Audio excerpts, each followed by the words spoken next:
I'm going to pass over to Malcolm now, who's going to talk to you about money. Good afternoon, I'm Malcolm Waters from Finance Director. Right, first of all, the headline. So, income this year, just to be clear, this year is the financial year which ended on the 31st of March 2012. Can you all hear me at the back? Yes, fine, good. Okay, so our income this year was, in round figures, about 10,000 more than it was last year, which is good. With a slight qualification, because you never ever hear a finance director giving unqualified good news. Expenditure is about £7,000, so that means that our surplus this year, and it's a surplus not a profit because we're a charitable organisation, our surplus was around about £3,000 and improvement to £400 last year. So that's the headline. Okay, on to the next one please.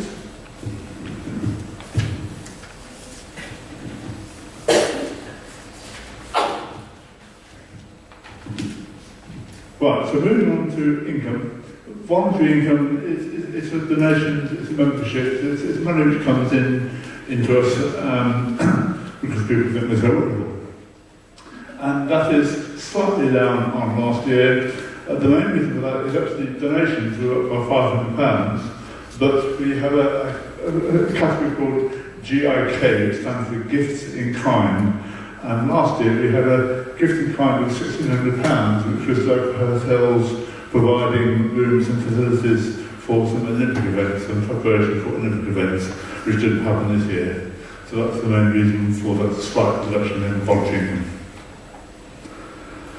Generating funds, it looks as if it's gone down by about £4,000, but in fact that's mostly a classification thing. There's income which last year we called other, and this year we called it ad hoc funding. So the simple answer is not to worry about that. This represents a real decrease in generated funds. Core funding exactly the same as last year from DBC. Thank you, Bert. And DBC have been a provider of our core funding for very many years, and we would be utterly lost without it. The ad hoc funding is a whole series of grants and other pieces of income that we receive for usually for doing specific kinds of volunteering activity. Now, this year we have a major income from the big lottery fund of £16,000, which Heather I'm sure will talk about later. We've been doing some work with the Department of Pensions, which came to an end, so that's down 11,000. We have an exciting project called Passport to Go, which is up £9,000 this year, and various other bits. So I'm at the same point again which I made last year. This ad hoc funding, although it's quite a substantial amount of money, it is very volatile, it's always different every year, and every year we think, oh God, is it going to come in this year? And so far it always has, but we keep trying. And finally, investment income is bad.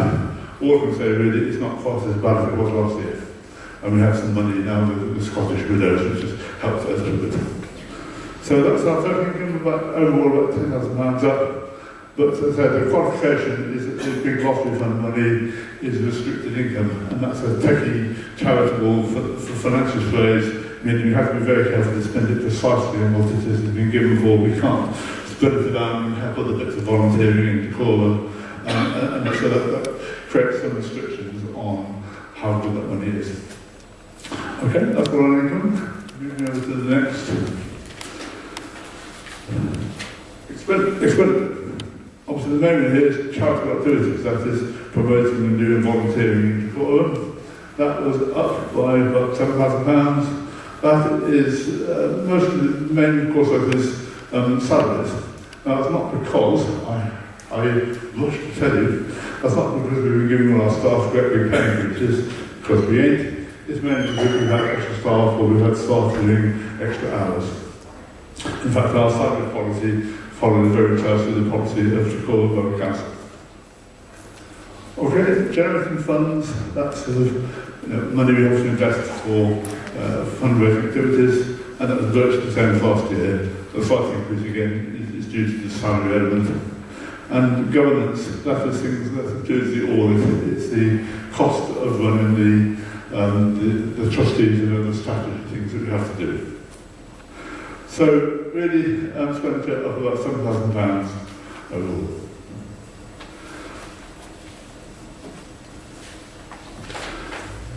That was all I was going to say about income expenditure. I do have something else to talk about on reserves. Were there any questions on income expenditure? Going. Right, so moving on to reserves policy. The reserves policy sounds very sort of boring and techy and nerdy, and it's actually very important for charities. Charities have to be careful they understand the reserves. The Charity Commission provides guidance, which is always the customary fine, which is they're very insistent that we have a reserves policy, but they don't tell us how to do it. What they do say is it must be risk-based, and most importantly, it must have been carefully considered and developed by the trustees and the managers. And we've been doing that over the last year, so we produced a new reserve policy for the year 2012. And that has also our risks of our organisation and classified it into 4 categories. Now, statutory obligations, that's a bit of spin. What that means is that we employ staff. If, heaven forbid, one of the sensitive equipment stops operating, then we have legal statutory obligations to our staff to pay them redundancy money. And that is what statutory obligations means. And I know it's depressing to have to talk about these things, but it is better than not having them. Premises and ICT, we have nice premises in the town centre. If they became shabby or the air conditioning broke down, or all sorts of other things, we'd have to spend money to bring them back up to spec. So we have a reserve which we gradually build up over the years for the premises, and similarly for the IT equipment. We also spent time on a risk register, and so we went to list all the risks which we thought the VCD was susceptible to, and what it would cost if these risks happened, and how bad that was, and came up with a figure as to the cost of meeting our risk register. And finally, as you see in some of the earlier slides, we've got a variety of different sources of income, and we look at the risk of those sources of income reducing from year to year, and so we have an element of risk on each income stream.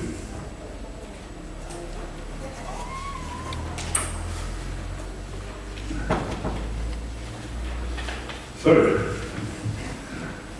a picture, also new pictures. So the scale there is 1 to £100,000. What we end up with is an acceptable range. We want our reserves, as of the 31st of March 2012, to be somewhere within that acceptable range. Okay? If it's less than that, then our reserves are too low. If it's higher, then they're too high. And actually having reserves too high can be dangerous to have them too low. And I can't don't see those figures, but just a second. But the acceptable range is between £63,000 and £94,000. And the actual outcome was £85,000. So the actual outcome of our reserves was a little better than the median within our acceptable range. So that sounds good for this year. And again, you never get unqualified reviews from the finance director.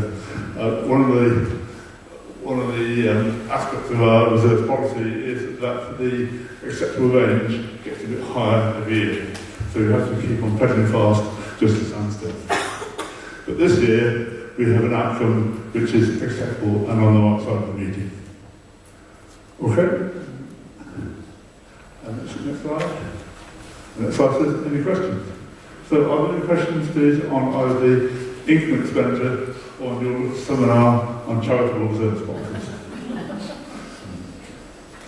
That is a desired response. Going in that case, I shall pass back to Janet. Thank you, Malcolm. That's because do you mind if I sit down? Is that okay? It's because you gave such a good explanation as to why people have asked. That's what I'm going to believe anyway. Okay, I'm going to take the financial report and the trustees' report and financial statements at the same time. Actually, I have to stand up because I'm going to be an account votes down there. So I need a voting member to propose the adoption of the trustees' report, financial statements and accounts. Journal Russians. You put your hand up first. Could you tell your name to Liz? Thank you. spelling it. That's very helpful. Thank you. Thank you. And a seconder? Malcolm? Malcolm can do it. And we have to actually vote on this, so I need a show of voting cards. I'll make that 9, so that's unanimous. I can still say that word, so that's good. And Malcolm, are you okay for me to move on to Langford and Co? Yes. Yes, okay. So just basically to thank Langford and Co, our accountants, for all of their work and for conducting a robust and thorough independent examination for us. And we would want to recommend for them to be appointed again. So can I ask for a proposal from the floor? Max Partridge, I know that one. And a seconder? I'm sorry, I forgot your name. Chris. Chris. And a vote on that one? Sorry to make you keep on using your arms. Yeah, wake up, wake up, wake up. 4, 5, 6. I've only got 8 for that, is that right? Is there somebody abstaining? One more popped up? Right, that's mine. Okay. Someone dropped their card. That's not allowed. That's just going to confuse me, isn't it?